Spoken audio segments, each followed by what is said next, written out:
할렐루야, 반갑습니다. 더불어 목사입니다. 주의 이름으로 축복하며 사랑합니다. 이번 영상은 하나님께서 저에게 작년에 꿈을 주셨습니다. 꿈의 내용은 TV에서 지구 종말 카운트다운이라는 속보를 실시간으로 내보냈고 카운트다운을 세고 있는 시계도 보여주었습니다. 전 세계적으로 오염되고 메말라가며 고갈되고 있는 영상들과 물이 말라가는 과정들을 계속해서 보여주고 있었습니다. 그 영상을 전 세계인들이 다 같이 보고 있었습니다. 앵커는 계속해서 지구 종말을 맞이할 수밖에 없는 자연 환경들을 설명을 하고 있었습니다. 실시간으로 식수가 메말라가는 과정들을 영상으로 보여주었고 더 이상은 인간들이 살 수 없는 땅이 되었다고 지구 곳곳을 보여주었으며 많은 사람들은 지구의 종말을 맞아야만 하는 현실에 멘붕이 왔고 어쩔 줄을 몰라 하였습니다. 그야말로 대혼란이었고 어찌해야 할지를 몰라서 각자 죽기 전에 하고 싶은 것들을 하려는 사람들이 많이 있었습니다. TV 영상에서는 계속해서 실시간으로 오염되어 가는 모습들을 보여주고 있었는데 마지막 얼마 남지 않는 오염되지 않은 강물마저도 서서히 오염되어 가고 있는 모습을 내보내고 있었습니다. 그런 와중에 제 모습이 꿈에서 보였고 저는 늘 그래왔듯이 평정심을 잃지 않았습니다. TV에서는 실시간으로 째깍 시계바늘이 돌아가고 있는 모습을 보여주고 있었습니다. 저는 외부의 어떤 상황에도 흔들리지 않았었고 고요하였고 평안함을 유지하고 있었습니다.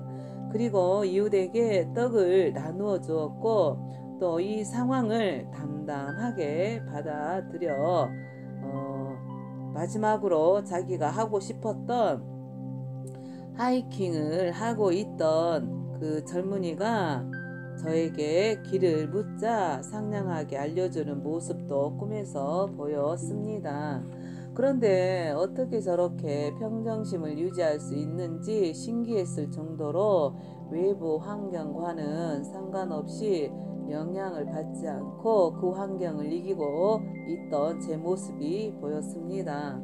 그러자 너무나 놀랍고 신기한 영상이 보였습니다. 지극히 작은 자, 제가 한 선한 행동으로 인하여 하나님께서 기적을 일으키셨습니다. 제가 꿈에서 본 것을 그러한 기적들을 가장 이해하기 쉽게 설명을 하자면 그 모습은 마치 요정이 요술봉으로 요술을 부리면 죽어가던 그 숲들이 갑자기 생기를 얻어서 다시 푸르러지는 것처럼 자연이 그렇게 치유가 되어가는 모습을 보았습니다. TV 영상에는 마지막에 남은 강물과 그 근처의 숲들이 신기하게도 다시 소성이 되고 다시 회복이 되어가는 것입니다. 기적이 일어난 것입니다. 앵커도 그 화면을 보고서는 놀랍고 신기하여 기적이 일어나고 있노라고 놀라서는 흥분된 목소리로 회복되어 가는 지구의 모습들을 보여주었습니다. 이건 신이 기적이 베풀어야만 가능한 일이었습니다. 정말로 TV 화면에서는 실제로 메말랐던 강물들이 푸르르게 풀숲들이 회복되어 가는 모습이 기적처럼 일어나서 회복하고 소성이 되어 가고 있었습니다. 푸르른 숲으로 서서히 회복하고 스스로 지구가 치유하고 시들었던 곳들이 다시 싱싱해지는 그러한 모습들이 마치 순식간에 죽음에서 부활이 된 것 같은 그러한 영상들이었습니다. 그런 기적을 TV 영상으로 계속 내보내면서 지구 정말 카운트다운의 시계도 멈추었습니다. 종말이 아닌 회복과 기적이 일어났기 때문입니다. 죽음과 절망의 끝에서 희망과 생명의 치유들이 계속해서 퍼져나가는 신기하고 오묘한 광경들이 일어난 상황들을 TV로 보였습니다. 꿈은 여기까지입니다. 저에게 그 꿈을 메시지로 보여주신 것은 긍휼과 인애와 베풀고 나누어주고 친절과 상냥함으로 서로를 대할 때 지구도 그 기운을 받아서 더불어서 인간과 함께 공존하며 살아갈 수 있다는 교훈을 주신 것 같았었습니다.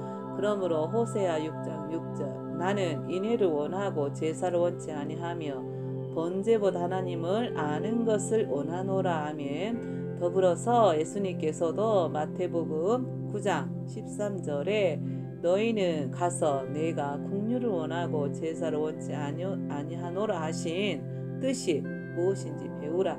내가 의인을 부르러 온 것이 아니요 죄인을 부르러 왔노라 하시니라. 아멘.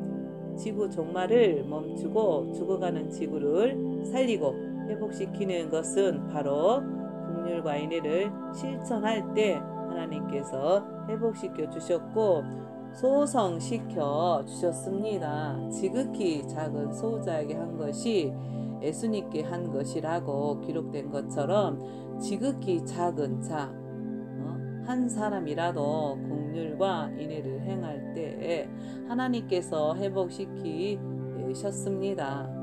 회복시켜 주시겠다라는 그러한 메시지로 저는 이해했습니다. 하나님께서 지구를 살리셨고 소성시키시는 능력이 오직 여호와 아버지 하나님께 있다는 것을 또한 깨달은 꿈이기도 하였습니다. 그러므로 야고보서 2장 13절 긍휼을 행하지 아니하는 자에게는 긍휼 없는 심판이 있으리라. 긍휼은 심판을 이기고 자랑하느니라. 아멘. 긍휼과 인애를 그리스도인들이 행할 때마다 지구가 소성되고 회복된다는 것을 믿으시기를 바랍니다. 하나님께서 이 천지 만물을 창조하셨기 때문에 치유도 아버지 하나님께서 하십니다. 그 증거가 에스겔서 47장 1절에서 12절까지가 증거되는 구절입니다. 우리 그리스도인들의 꼭 중요한 메시지 같습니다. 그 중에서 8절에서 9절 그가 내게 이르시되 이 물이 동방으로 향하여 흘러 아라바로 내려가서 바다에 이르리니 이 흘러내리는 물로 그 바다의 물이 소성함을 얻을지니라. 이 강물이 이르는 곳마다 번성하는 모든 생물이 살고 또 고기가 심히 많으리니 이 물이 흘러 들어가므로 바닷물이 소성함을 얻겠고 이 강이 이르는 각처에 모든 것이 살 것이며. 아멘. 그리스도인들과 또한 목사님들이 제단에서 설교하실 때 성령의 생수를 먹여야 합니다. 그래야만 이 지구를 살릴 수가 있는 것입니다. 그래야만 양들을 살리고 죽어가는 영혼들을 살릴 수가 있는 것입니다. 꿈에서는 제가 이웃에게 떡을 나누어 주며 길을 묻는 자에게 친절하게 가르쳐 준 것밖에는 제가 한 일이 없었습니다. 그런데도 그 작은 선행을 보시고 죽어가던 지구가 저로 인하여 소성이 되어 갔고 회복이 되어 가는 것을 하나님께서 보여주셨습니다. 신명기 15장 10절에서 11절에서도 그 중에 기록된 말씀 중에서 내가 내게 명하여 이르노니 너는 반드시 내 경내 내 형제의 곤란한 자와 궁핍한 자에게 내 손을 펼지니라. 아멘. 이 말씀 또한 긍휼과 인애를 베풀어라. 그리하면 내게 범사에 내 손으로 하는 일에 복을 주시라고 약속하신 것입니다.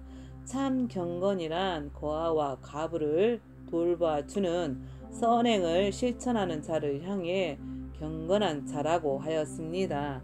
이것 또한 긍휼과 인애라는 것을 잊지 마시기를 바랍니다. 하나님께서는 그 꿈을 주신 것은 아마도 너라도 긍휼과 인애를 실천하며 살아야 한다 라고 말씀하시는 것만 같았었습니다. 그리할 때 지극히 작은 내가 또한 지극히 작은 그리스도인 한 명이 하는 긍휼과 인애를 행할 때 죽어가고 또한 멸망에 갈 수밖에 없는 지구를 회복시킬 수 있는 권능이 하나님께로부터 온 것이라는 것을 보여주신 것 같았습니다. 요나서 3장 9절에서 10절 하나님이 혹시 뜻을 돌이키시고 그 진노를 그치사 우리로 멸망치 않게 하시리라 그렇지 않을 줄을 누가 알겠느냐 한지라 하나님이 그들의 행한 것 곧 그 악한 길에서 돌이켜 떠난 것을 감찰하시고 뜻을 돌이키사 그들에게 내리리라 말씀하신 재앙을 내리지 아니하시니라. 아멘. 이러한 말씀이 우리에게도 이루어 주신다는 것을 믿으시고 선을 쫓아 행하시기를 바랍니다. 모든 분들이 예수님의 긍휼과 인애하심을 닮아 가시기를 바라며 또한 아버지의 은혜와 예수님의 사랑이 넘치도록 임하시기를 원합니다. 긴 시간 들어주셔서 감사합니다.